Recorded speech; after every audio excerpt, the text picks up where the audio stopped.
சிறப்பு பட்டக்க நிகழ்ச்சியிலே அமெரிக்க மண்ணிலிருந்து கலந்து கொள்ள வந்திருக்கும் நித்தி செல்லையா அவர்களை நாங்கள் சந்திக்கின்றோம். வணக்கம். வணக்கம். ஆமாம், முதல் காற்றலைக்கு வருகவென வரவேற்கிறேன். நன்றி. வந்த மிக்க சந்தோஷம். ஆமாம், உண்மையிலே பெருமையாக இருக்கின்றது. முதல்ல இந்த தேஸ்மி கருத்தரங்கு காண்டி வருகை தந்திருக்கிறது. அது சம்பந்தமாக ஒரு குறுகிய ஒரு அறிமுக விமர்சனத்தை உங்களுடைய பார்வையிலே தெரிவித்த பின்பு உங்களுடைய கருத்து பகிர்வுக்கு செல்வோம். ஆம்.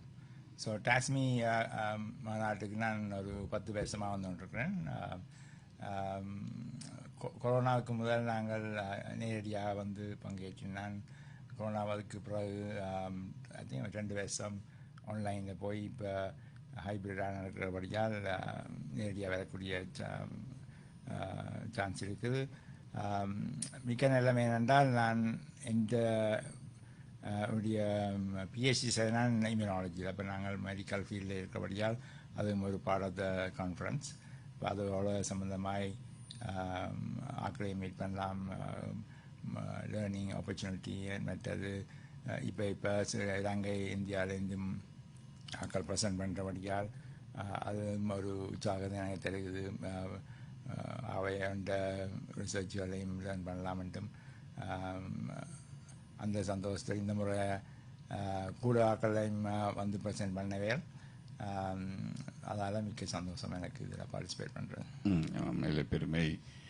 தொடர்ச்சியாக 28வது வருடத்தையும் தாண்டி நகர்ந்து கொண்டிருக்கிறது இந்த கருத்தரங்கு. உங்களுடைய பங்களிப்புகள் மூலமாக தான் இன்று ஒரு உயர்வான நிலையிலே இருக்கின்ற ஒரு கருத்தரங்காக இருந்து கொண்டிருக்கிறது. அது ஒரு பெருமை. சரி, அந்த வகையில் சொல்லுங்களேன். இப்பொழுது உங்களை பற்றி நாங்கள் தெரிந்து கொள்வோம். அதாவது வந்து அமெரிக்க மண்ணிலிருந்து வருகை தந்திருக்கிறீர்கள், இந்த கருத்தரங்குக்கு வருகை தந்திருக்கிறீர்கள் என்றாலும் நித்தி செல்லையா என்பவர் யார், அவர் இங்கே எந்த பாதையினூடாக நடந்து வந்தார் என்பதை பற்றியும் அந்த வகையிலே உங்களை பற்றி ஒரு சின்ன ஒரு அறிமுகம் செய்து கொள்ளுங்களேன். நான் வந்து இலங்கையில் முல்லைத்தீவில் பிறந்து வளர்ந்த நான். அதுக்கு பிறகு கொழும்பில் ஒரு O level மட்டும் படித்து பேருந்து A லெவலுக்கு யாழ்ப்பாணம் இந்து கல்லூரியை படித்து போட்டு அமெரிக்காவுக்கு அண்டர் கிராஜுவேட் படிக்க வந்தேன். அங்கே வந்து பேருந்து அண்டர் கிராஜுவேட் முடிச்சு போட்டு பிஹெச்டியும் செய்து போட்டு தான் நான் வேலையை வாங்கினது. பிஹெச்டி முடித்த பிறகு கொஞ்சம் காலமாக HIV ரிசர்ச்சில் ஈடுபட்டிருந்தேன். அதுக்கு பிறகு ஒரு கம்பெனி ஒன்றில் சேர்ந்து இப்போ நாங்கள் கிளினிக்கல் ட்ரையல்ஸ் வந்து புது மருந்து கண்டுபிடிக்கிற கம்பெனிஸ் வந்து இந்த மருந்த பேஷண்ட்ஸுக்கு கொடுக்க முதல் கிளினிக்கல் ட்ரையல்ஸ் செய்து தான் நான் அப்ரூவ் பண்ணணும். அப்போ அதில் நான் பங்கேற்று உதாரணமாக கொரோனா மருந்து கண்டுபிடிப்பு, கொரோனா வேக்சினை வந்து ஆக்களுக்கு பேஷண்ட்ஸு பொது ஜனங்களுக்கு போக முதல் அவங்க நல்லதை ஊடாக காட்டுறது தான் கிளினிக்கல் ட்ரையல்ஸ்ன்னு சொல்கிறது. அப்போ அது இந்த மாதிரி கேன்சர் ட்ரக்ஸுக்கு கிளினிக்கல் ட்ரையல்ஸ் அதுவெல்லாம் நான் இப்போ ஈடுபட்டு வருகிறேன். ஆமாம், நல்ல பெருமை. அதே வேளையில் நீங்கள் சொல்லுங்களேன், வந்து அதாவது உங்களுடைய பாடசாலை வாழ்க்கையை பற்றி ஒரு சிறிதாக சொல்லுங்கள். அந்த காலத்தில் நீங்கள் படித்த காலங்கள் முல்லைத்தீவிலையும் சரி, அதன் பின்பு ஜெஃப்னா கிண்டு குளச்சிலையும் படித்த காலங்கள், அந்த விசேடமாக அனுபவங்களையும் ஒரு சுருக்கமாக பகிர்ந்து கொண்டு. முல்லைத்தீவில் 5ஆம் வகுப்பு மட்டும் படித்தேன். அப்போ அந்த வாழ்க்கையும் இப்போ அமெரிக்கா வாழ்க்கையும் அப்புறம் சரியான வித்தியாசம். அங்கே சின்ன குழந்தைகளுக்கு ஆகும். அங்கே 5 மாதம் படித்த பிறகு கொழும்புல ஒரு O level மட்டுமே இந்த அக்காவிலேருந்து படித்தேன். அது பிறகு கிண்டு காலேஜ், ஜெஃப்னா கிண்டு காலேஜ், யாழ்ப்பாணம் இந்து கல்லூரியில் A level செய்தோம். அப்போ அங்கே வளர்கிற நாட்களில் எங்களை கலாச்சாரமும் ஒன்று எல்லாரும் படிக்கணுமென்று தானே முன்னேற்ற சொல்கிறது. அப்போ அப்படி இருந்தபடியாக A level மட்டும் ஐயா அம்மாவும் அக்காவையும் புஷ் பண்ணி எங்களை படிங்கன்னு சொல்லியது. பேருந்து அது பிறகு A level வந்தோடனே படிக்கணுமென்ற உணர்ச்சி எங்களுக்கு வந்தது. அதுதான் என்னை இங்கே அமெரிக்காவுக்கும் கொண்டு வந்து மேற்படிப்புகளுக்கும் வந்தேன். இப்போ இந்த துறையில் நீங்கள் படிக்க வேண்டும் என்ற ஆர்வம் உங்களுக்குள்ளே தானாக உருவெடுத்ததா அல்லது ஒரு யாரும் வழிகாட்டிகள் இருக்காங்களா? அங்கே நான் A level படிக்க எனக்கு மெடிசனுக்குள்ளே போக தான் விருப்பம். மெடிசன் என்ற பண்ணி டாக்டர் ஆகணும்னு தான் விருப்பம்.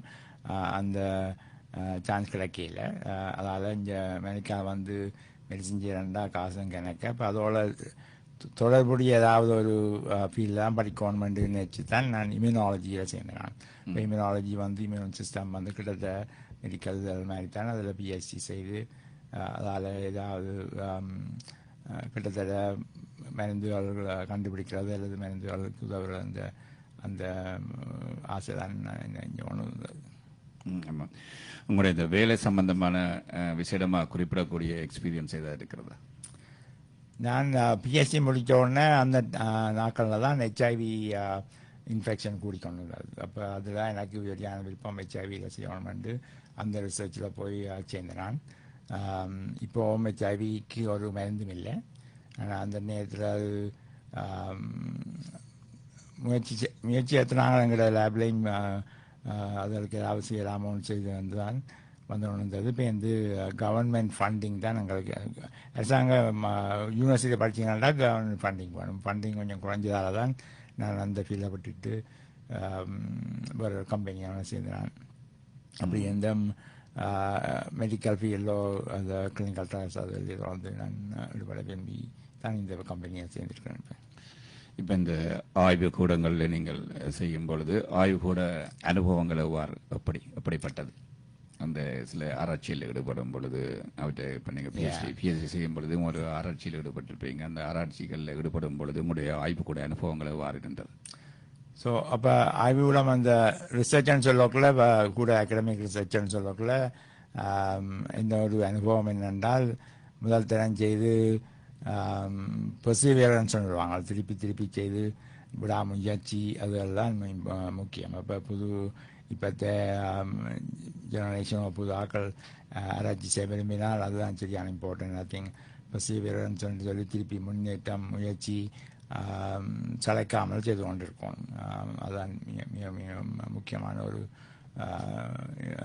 ட்ரைட்டாக நான் சொல்லலாம்.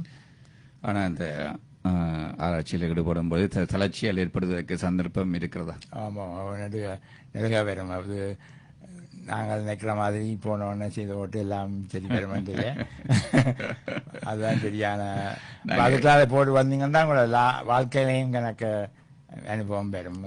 எதிர்பார்க்கிற மாதிரி வந்து சில நேரங்களில்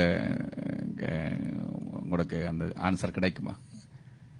அதான் முயற்சி செய்யலாம். அதான் முயற்சி செய்து சில வேலை கிடைக்கும். நல்லதும் கூட அந்த தோல்விகள் வரும் பொழுது எவ்வாறு உங்களோட மனதை வந்து நீங்கள் அதை மீண்டும் ஒரு மலர்ச்சி பாதையில கொண்டு செல்லக்கூடியதாக மீண்டும் அதை ரீபில் பண்ணி கொண்டு போகக்கூடிய இருக்கு. எவ்வாறான யுக்திகளை நீங்கள் பயன்படுத்துகிறீர்கள்? யுக்தியானு சொல்ற முதல் அது கூட பேஷன். உங்களுக்கு நீங்கள் அந்த ஆராய்ச்சியில் போனீங்கன்னு சொன்னால் அதுதான் உங்களுக்கு விருப்பம்னு சொன்னால் அதால் வர தோல்வி மாதிரி தெரியாது. ஆனால் உடனடியாக சரியான ஒரு பதன் இருக்கும். அதே நேரம் செய்யணும் முயற்சி செய்யணும் என்ற ஒரு ஊக்கமும் இருக்கும். ஆமாம், அது பெருமை. அதாவது ஒரு ஆராய்ச்சி என்பது ஆய்வுகூட வாழ்க்கை என்பது ஒரு வித்தியாசமானது சாதாரண வாழ்க்கையில் இருந்து. ஆனால் ஆய்வுகூட வாழ்க்கையின் மூலமாக எங்கள் சாதாரண வாழ்க்கையை கொண்டு செல்வது மிகவும் இலகுவாகவும் இருக்கும். அப்படித்தான். அதுகளில் நீங்கள் தோல்விகளை கண்டு பயப்படக்கூடாது. அந்த மாதிரி தான் அந்த வாழ்க்கைக்கும் உதவி செய்து திருப்பி சிலதன் இல்லை தோல்வி நடந்தால் அது சிலதுகள் நன்மைக்காக இருக்கும் என்று எதிர்பார்த்து அப்படி போகணும். ஸோ அப்படியான இதுகள் அதான் சிலதை நான் லீடர்ஷிப் புக்ஸ் அந்த மாதிரிகளும் வாசிக்கிறேன் நான். அப்போ அதுகளும் கொஞ்சம் உதவி செய்யும். தோல்விகள் வரக்குள்ள நண்டு சமாளித்து கொண்டு போகக்கூடிய இருக்கும். ஆமாம், இதில் உங்களோட அந்த பிஎஸ்டி அந்த காலங்களை பற்றி சுருக்கமாக சொல்லுங்கள். பிஎஸ்டி படித்த காலங்களை விசேடமாக நீங்கள் பகிர்ந்து கொள்ளக்கூடிய விடயங்கள் ஏதாவது இருக்கிறதா? ஸோ பிஎஸ்சி என்று போகிறதே சில பேருக்கு விருப்பம் இல்லையாண்டா காலம் இருக்கும் படிக்கிறேன்னு சொல்லி. ஆனால் உங்களோட வாழ்க்கையில் எந்த வாழ்க்கை எனக்கு கூட ஆசை என்னென்றால் மெடிசின் ஃபீல்டில் போகணுமென்று. அதால் தான் நான் பிஎஸ்சியை யோசிச்சு போனேன் நான். அப்போ அந்த 5 வருஷமும் சரியான ஹார்ட் ஒர்க். ஸோ ஹார்ட் ஒர்க்குக்கும் பயப்படக்கூடாது. சில நேரங்களில் அந்த பிஎஸ்டி 5 வருடங்கள் தொடர்ச்சியாக படிக்கும் பொழுது ஒரு தளர்வு நிலை ஏற்படுமா? கட்டாயம் ஏற்படும். ஏனென்றால் நீங்கள் ஆராய்ச்சி மாதிரி தான் சரி வராட்டி என்ன செய்ய படித்து முடிப்பேனோ தெரியான்ற ஒரு நம்பிக்கையும் குறையும் தான். பொருளாதார ரீதியான பழக்கம் ஏற்படுமா? இப்போ எனக்கு அப்படி இலக்கையில் பிஎஸ்சி படிக்க ஓகே, ஏன்னா எனக்கு அவங்க தந்தவங்கள ஸ்காலர்ஷிப் மாதிரி தந்தவங்கள அப்போ அதில் படிச்சுட்டு போனேன். அண்டர் கிராஜுவேட்டுக்கு தான் கூட நாங்கள் வேலை செய்து படிக்க வேண்டி வந்தது. இப்போ புதிதாக பிஹெச்டி படிப்பவர்கள் எவ்வாறான விடயங்களை விட்டு நோக்க வேண்டும்?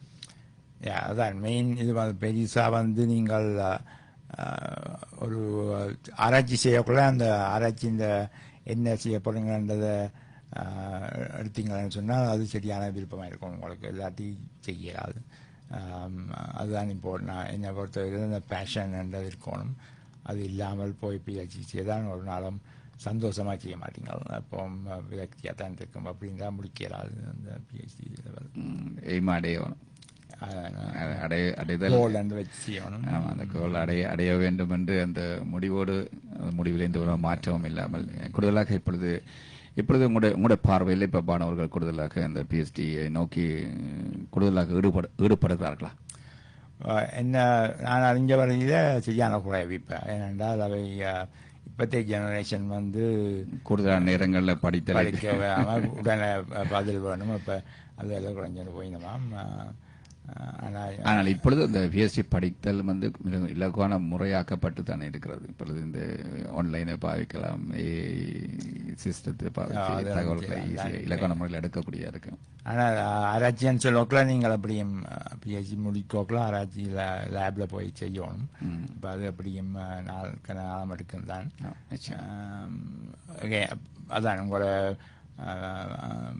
பேரண்ட்ஸ் இந்த ஊக்கமாகவும் வேணும், பேஷனும் வேணும். அதெல்லாம் முக்கியமான பார்க்கணும். அதில் இந்த மெடிக்கல் ட்ரையல்ஸ் அதாவது இப்போ அண்மை காலங்களில் அந்த விடயம் சாதாரண மக்கள் மத்தியிலே ஒரு முக்கியத்துவம் பிடித்த ஒரு சொல்லாக இருக்கின்றது. அதாவது இப்போ கொரோனா வந்த காலத்துக்கு பின்பு இந்த மருந்துகளை கண்டுபிடித்தல், மெடிக்கல் ட்ரையல் பண்ணி கொண்டிருக்கிறார்கள். அது அந்த அந்த சொற்கள் சாதாரண மக்களிடையே பரவலாக இருக்கின்ற சொல்.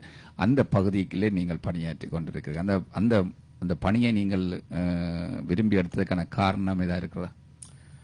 காரணம் என்ன, அது மதான் கூட மெடிக்கல் ஃபீல்ட் சம்பந்தமானது. அதில் போயிருப்போம். அதான் இது வந்தது.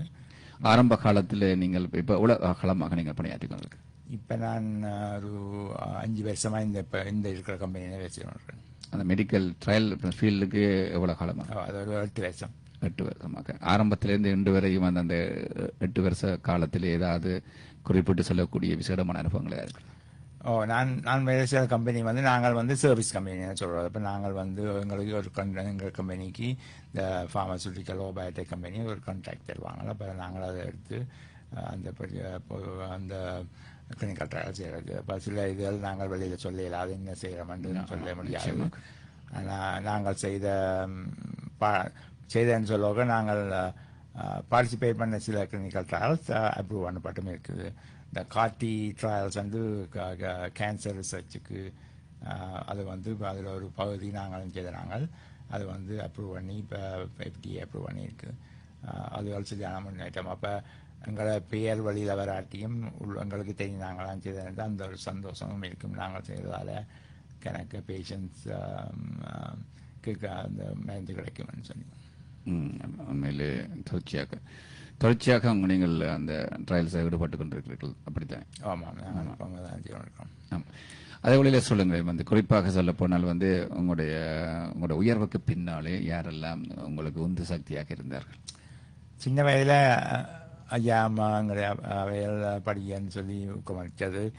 அப்போ படிக்க விரும்பினாட்டியும் அந்த ஊக்கம்தான் பேருந்து உங்களோட வாழ்க்கையில் படித்து முன்னேற வர்றது. ஐயா அம்மாங்கிற அக்காவெல்லாம் கூட நான் படித்தேன். நான் ஓலெவல் மட்டும் அன்னையாக்களும் எல்லாரும் படிக்க சொல்லி ஊக்கமளிக்கிறது அந்த காலத்தில் ஊரில் அப்படித்தான். அது எனக்கு பேருந்து என்னை அறியாமலே எனக்கு நானே ஊக்கமளித்து படித்து முன்னேறணுமென்ற ஒரு செயல் வந்தது. சின்ன வயதில் 5ஆம் வகுப்பு மட்டும் கிட்ட உள்ளங்கிற ஆசிரியர் எல்லாம் சொந்தக்காரர் டீச்சர்ஸாக இந்த வேலைபாவையும் ஊக்கம் அனுப்பினோம். நீ படித்து முன்னுக்கு வரணும்னு சொல்லி அப்போ அதுவெல்லாம் என்ன இந்த லெவலுக்கு கொண்டு வந்துட்டு இருக்கேன். ஆமாம், உண்மையிலே பெற்றோர்கள் அவர்களுடைய ஊக்குவிப்பு தொடர்ச்சியாக நீங்கள் அமெரிக்க மண்ணிலே வருகிறது வந்து அங்கே படித்து நீங்கள் எந்த புள்ளியை நோக்கி செல்ல வேண்டுமோ 5 வருடங்கள் பிஹெச்டி படித்தல் என்பது சில வழிகளில் புலம்பெயர்ந்த நாட்டில் ஆரம்ப காலங்களில் மிகவும் கடினமாக இருக்கும். அப்படி உங்களோட அந்த காலம் அப்படித்தான் தனியே இருந்து சமைச்சு சாப்பிட்டு படிக்கிறாங்க. கொஞ்சம் கஷ்டம்தான். அதோட வேலை செய்யணும். உறவினர்கள் எல்லாம் இருந்தார்களா? இல்லை, நான் தனியே தான் இருந்து படித்தேன். நான் கொஞ்ச காலம் அண்ணாவதாக இருந்தவர். அதுக்கு பிறகு நான் தான் தனியே இருந்தேன். உண்மையிலே மிக ஒரு பெருமை. அதே போல வேறு ஏதாவது கருத்துக்களை என்ன கருத்துக்களை பரிமாறிக்கொள்ள விரும்புகிறீர்கள்? அதாவது புதிய மாணவர்களுக்கு உங்களோட துறை சார்ந்த வகையிலே பயில இருக்கிறவர்களுக்கு அல்லது வேறு வகையான துறைகளில் கற்க விரும்புகிறவர்களுக்கு என்ன வகையான ஆலோசனைகளை கூற விரும்புகிறீர்கள்? ஸோ எங்கள் எந்த பிள்ளைகளுக்கும் அதான் சொல்கிறோம். நான் அவை விரும்பினதான் செய்யும். இல்லாமல் ஒரு வேலையை தொடங்குறோமோ படிக்கிறத போனால் அது ஒரு அளவும் சந்தோஷம் கொடுக்காத வைக்கி. அப்போ நான் முந்தைய யூனிவர்சிட்டி வச்ச வகையும் எங்கள் ஸ்டூடெண்ட்ஸ் வாரம் இது படிக்கிறது ஹை ஸ்கூல் ஸ்டூடெண்ட்ஸ் அவைக்கும் சொல்கிற அட்வைஸ் வந்து அவை என்ன விருப்பம் வந்ததை முதல்ல கண்டுபிடிச்சு அதில் தான் கொஞ்சம் முன்னேறி போகணும். மற்றாக்கள் சொல்லி நம்மன்னு சொல்லி செய்யாமல் உங்களுக்கு விருப்பமான ஒரு ஃபீல்டில் செலக்ட் பண்ணி போகணும். அதுதான் புது ஜெனரேஷனுக்கும் எல்லாரும் உடனே பதில் வேணும் என்று பார்க்குறவையில் சில இதுகள் கொஞ்சம் கவனமாக முடிவெடுத்து தான் வாழ்க்கையில் முன்னாடி போகணும். உங்களோட தாய் குடும்பத்தையும் உங்களுடைய குடும்பத்தையும் பற்றி சொல்லுங்களேன். குறிப்பாக எங்களை யாரெல்லாம் இருக்கிறார்கள் அவர்கள்? எந்த குடும்பம் எங்கள் மனைவியும் 2 பொம்பளை பிள்ளை இருக்கிறேன். எங்களுக்கு மூத்தவ யூனிவர்சிட்டி படித்து முடிச்சுட்டா. இப்போ சைக்காலஜி முடிச்சுருக்கா. 2வது இப்போ படித்து கொண்டிருக்கா. 2 வருஷம் முடிஞ்சு பயாலஜியில். அப்போ அவையும் நான் போஸ்ட் பண்ணி அவை சயின்ஸ் ஃபீல்டுக்குள்ள தள்ளையில் ஆனால் தாங்கிற வாட்டில் சயின்ஸ் நான் வேலை செய்கிறதும் பார்த்துருக்கிறோம். அப்போ அதால் சயின்ஸ் ஃபீல்டில் போயிருக்கிறோம். இப்போ பெற்றோர்கள் சயின்ஸ் ஃபீல்டில் இருக்க அப்படின்னா பிள்ளைகளும் அந்த துறையை நோக்கி செல்வார்கள் என்று கருத்தியல் இருக்கிறது. அதை நீங்கள் எவ்வாறு பார்க்குறீர்கள்? கொஞ்சம் உண்மைதான் அது. ஏன்டா நாங்கள் விட்ட வந்தோம் சிலதெல்லாம் படிப்பிக்கோக்கையும் கூட சயின்ஸ் வச்சு தான் படிப்பிப்போம். ஆனால் சில இடங்களில் மாறியும் நடந்திருக்கு. ஆனால் கூட அது உண்மையாக பெரும்பாலான ஆர்வம் இருத்தல். ஆமாம், உங்களுடைய அம்மா அப்பா உங்களோட அக்கா அவர்களை பற்றி சொல்லுங்களேன். எத்தனை அம்மா அப்பா இனிமையான காலங்கள்? முல்லைத்தீவு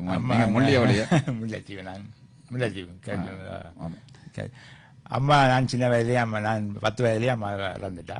இப்போ மூத்த அக்காவோட போயிருந்து படித்தேன். மற்றது எங்களுக்கு அந்த மாதிரி எங்கள் முழுவதுமாக 12 பேர், என்னோட சேர்த்து 12 பேர், பெரிய குடும்பம். அப்போ அந்த மாதிரி அண்ணையும் அக்காவும் தான் எங்களை வளர்த்து நான் சின்ன வளர்த்தாக்கள். எல்லாரும் ஊர்லேயும் அங்கே எல்லா இடம் ஊரில் தானே இருக்கிறாங்க. இப்போ எல்லாரும் வெளியே தான் வந்துடும். நாட்டு பிரச்சனையால் எல்லாரும் வெளியில் வந்து அமெரிக்கா, ஆஸ்திரேலியா, கனடா இருக்கணும். உண்மையிலே சிறப்பு. நேரத்திலே இந்த தாஸ்மி கான்ஃபரன்ஸில் எவ்வளோ காலமாக நீங்கள் பங்கு பெற்று கொண்டு? ஒரு 10 வருஷத்துக்கு மேலே நிற்கிறேன். நான் வந்திருக்கேன் நினைக்கிறேன். எப்படி ஆரம்பத்தில் தொடர்பு? ஆரம்பத்தில் சும்மா எங்கள் அண்ணோட வந்து தாஸ்மிக்கு. அது பிறகு இப்போ ப்ரொஃபஷனல் டேஸ் பண்ணி கனெக்ட் பண்ணி இப்போ நான் தொடர்பு சும்மா பார்ட்டிசிபேட் பண்ண வந்தேன். நான் இப்போ ஆர்கனைசிங் கமிட்டியாக இருக்கிறேன். உங்களோட பங்களிப்புகள் எவ்வாறு இருக்கிறது இந்த? நான் கூட இந்த வருஷம் கூட ஆர்கனைசிங் கமிட்டியிலேருந்து ஒரு செஷனுக்கு தலைமை தாங்கினான். அதில் ஆர்கனைஸ் பண்ணுவோம். உங்களோட செஷனில் என்ன வகையான செயற்பாடுகள்? எங்களை வந்து கூட இந்த ட்ரக் டெவலப்மெண்ட், இப்போ நான் பயோடெக் ஃபார்மாக சிறுபடியாக கம்பெனியில் ட்ரக் டெவலப்மெண்ட் அதில் வந்து சப்மிட் பண்ண ஆராய்ச்சியால் தான் நான் எடுத்து ஆர்கனைஸ் பண்ணி அவை நடத்தினான் இந்த முறை. பொதுவாக பார்க்க போனால் என்னுடைய விருப்பம் வந்து மற்ற நெக்ஸ்ட் ஜெனரேஷனுக்கு டீச்சிங்கும் விருப்பம். எனக்கு படிப்பிக்கணும், பிள்ளைகளை படிப்பிக்கணும். நெக்ஸ்ட் ஜெனரேஷன் அதுவும் ஒரு ரீசன். நான் காஷ்மீரில் வந்து பார்ட்டிசிபேட் பண்ணுறதுக்கு புதுசாக ஸ்டூடெண்ட்ஸுக்கு கோச் பண்ணலாம், மென்டர் பண்ணலாம். இப்போ நீங்கள் பணியாற்றுகின்ற துறையிலே எங்கள் எம்ஓவர்கள் கூடுதலாக பணியாற்றுகிறார்களா? சரியான குறைவு. இப்போ இந்த காஷ்மீரில் பார்த்தீங்கன்னா கணக்கு ஃபேக்கல்டி யூனிவர்சிட்டியில் படிக்கிற ரிசர்ச்சர்ஸ் எல்லாரும் பெரியணும். ஆனால் பொதுவாக பார்த்தா கம்பெனி வழியாக ஆக்கள் இருக்கிறவங்க தமிழ் ஆக்களும் ஆனால் சரியான குறைவு தான் சொல்லுவோம். அதுவும் ஒரு அது அளவுக்கு பத்தோளமாங்கிற புது ஜெனரேஷனுக்கு இங்கே தான். உங்களுடைய நீங்கள் படித்த காலங்களில் வேறு ஏதாவது ஆக்டிவிட்டீஸ் இருந்துச்சா? சொக்கர், மியூசிக், ஏதாவது அந்த காலத்துல- சோஷியல் ஆக்டிவிட்டீஸ் ஏதாவது இருந்துச்சா? அந்த காலத்தில் சும்மா நாங்கள் விளையாடுறது ஹாஸ்டலில் இருந்தீங்களா? இல்லை, நாங்கள் ஹாஸ்டலில் இருக்கிற வீட்டில் இருந்து போனால் சும்மா சொக்கரும் கிரிக்கெட்டும் விளையாடுறோடைய ஊரில் சில ஆக்கள் படிப்பை தான் முக்கியத்துவப்படுத்துறது, ஸ்போர்ட்ஸை குறைக்கிறது. அதால் ஸ்போர்ட்ஸுக்குள்ளே போகல நாங்கள். சரி, ஆமாம், உண்மையில் பெருமை. அதே நேரத்தில் கனடா மண்ணுக்கு எத்தனை தடவை வருகை தந்திருக்கு? நான் வந்து ஒவ்வொரு வருஷமும் இருப்போம். எங்கள் அக்கா இருக்கிறாங்க. இப்போ நாங்கள் ஒரு உங்களை வளர்த்த அக்காவா? அங்கே ஊரில் இருந்த அக்கா ஒவ்வொரு வருஷமும் வந்து போகிறோம் நாங்கள். நீங்கள் இந்த அக்கால சரியான பாசம் போல இருக்கு. நீங்கள் செல்ல பிள்ளை, நீங்கள் கடைசி பிள்ளை. தெரியுது. செல்லமாக அக்கா அந்த அக்கா அந்த பாசத்தையும் அந்த அக்கா ஒரு தாய் இந்த ஸ்தானத்திலையும் வைத்து உரையாடிக் கொள்கிறீர்கள். ஆமாம், பெருமையாக இருக்கின்றது. அதில் அடுத்த வளர்ந்து வருகின்ற எங்கள் ஜெனரேஷனுக்கு என்ன சொல்ல விரும்புகிறீங்க? இப்போ கேட்டுக்கொண்டிருப்ப ஜெனரேஷன் வளர்ந்து வருகின்ற மாணவர்கள், அவர்களுக்கு ஏதாவது உங்களுடைய கருத்தியல் ஏதாவது இருக்கிறதா? அதான் இப்போ இந்த முறை டாஸ்மேலையும் 13% வந்து அந்த இனோவேஷன் வந்து புதுசாக கண்டுபிடிச்சி மக்களுக்கு என்ன செய்யலாம்னு சொல்லி ப்ரெசன்டேஷன் இருந்துச்சு. அது மிக சரியான இம்பார்ட்டன்ட்.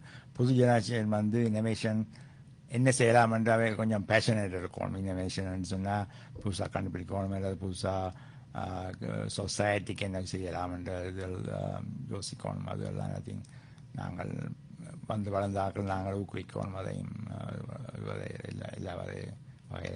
ஆமாம், இப்போ அடுத்து நீங்கள் படித்த காலத்தில் என்பதற்கு இப்பொழுதெல்லாம் கூடுதலாக ஆராய்ச்சிகளுக்காக களங்கள் திறக்கப்பட்டிருக்கிறது. அதே நேரத்தில் வழிகாட்டல்கள் எல்லாம் தாராளமாக இருக்கிறது. சுற்றவர ஏதாவது சந்தேகங்கள் ஏற்பட்டால் கூட அவற்றை நிறைவு செய்யக்கூடிய வகையில் உதவிகள் இருக்கிறது. ஆகவே அவர்கள் வந்து இந்த ஆராய்ச்சிகளில் ஈடுபடுதல், அடுத்த கட்டத்தை நோக்கி, உயர்வான கட்டத்தை நோக்கி போவதற்கு மிகவும் எல்லா வசதிகளும் கொட்டி கிடக்கிறது. ஆகவே ஆமாம், அதிலே நிச்சயமாக அடுத்த கட்ட மக்கள், அடுத்த சந்தையினர் அதை நோக்கி சென்று கொண்டிருக்கிறார்கள். மிகவும் சிறப்பாக இருக்கிறது. அதே நேரத்தில் உங்களுடைய தேஸ்மி இந்த கருத்தரங்குகளும் அந்த அமைப்பும் அவற்றின் மூலமாகவும் பல நன்மைகள் அடுத்த ஜெனரேஷனுக்கு உலகம் பூராக இருக்கின்றவர்களுக்கு எல்லாம் கிடைத்து கொண்டிருக்கிறது. உங்களெல்லாம் நீங்கள் எல்லாம் உண்மையிலே உலக இப்போ 2 நாட்களாக 12 மணி நேரம் இந்த கான்ஃபரன்ஸோடு இருந்த பின்பும் என்ன நீங்கள் உறங்குவதற்கு செல்லாமல் மீடியா தளர்வையும் பார்க்காமல் இந்த கலையத்துக்கு வருகை தந்து உங்களுடைய கருத்துக்களை பகிர்ந்து உங்களுடைய பார்வையிலே எவ்வாறு இந்த கருத்தரங்கு இருந்தது, அடுத்த ஜெனரேஷன் எவ்வாறு உருவாக்கப்பட வேண்டும், அடுத்த மக்களுக்காக நீங்கள் எல்லாம் என்ன உருவாக்கி கொண்டிருக்கிறீர்கள், அவர்களை எவ்வாறு உள்வாங்குதல், அடுத்தடுத்த கட்டம் எவ்வாறு நகர இருக்கிறது, எல்லாவற்றையும் நீங்கள் சம நேரத்திலே நீங்கள் எங்களுடைய வானொலியினூடாக மக்களுக்கு பகிர்ந்து கொள்ளுதல் என்பது மிகவும் ஒரு சிறப்பு, பெருமை. வேறு ஏதாவது கருத்துக்களை பகிர்ந்து கொள்ள விரும்புகிறீர்களா? இல்லை, மிக்க நன்றி. உங்களோட ஏதாவது மறக்க முடியாத ஏதாவது சம்பவங்கள் ஏதாவது இருக்கிறதா உங்களோட வாழ்க்கையில்? அப்படி சொல்றாங்க இப்போ ஒன்றுமே. நீங்கள் இப்பவும் செல்ல பிள்ளை மாதிரி தான் இருக்குது. மிக்க நன்றி. பெருமையாக இருக்கின்றது. நாங்கள் தான் உங்களுக்கு நன்றி சொல்ல வேண்டும் என்று சொன்னால், சரியான தளர்ச்சி ஏற்படக்கூடிய நிலைமைகள் இருந்தும் அந்த ஒரு சமூக உயர்வுக்காக எமது புத்திஜீவிகள், எமது கல்விமான்கள் எவ்வாறு அர்ப்பணிக்கிறார்கள் என்பதற்கு ஒரு சிறந்த உதாரணமாக நாங்கள் காட்டிக்கொள்ளலாம். அதான் ஒரு பெருமை, மிகச்சிறப்பு. மீண்டும் ஒரு நிகழ்ச்சியில் நாங்கள் சந்தித்து உரையாடிக்கொள்வோம். மிக்க நன்றி. நன்றி, நன்றி, வணக்கம்.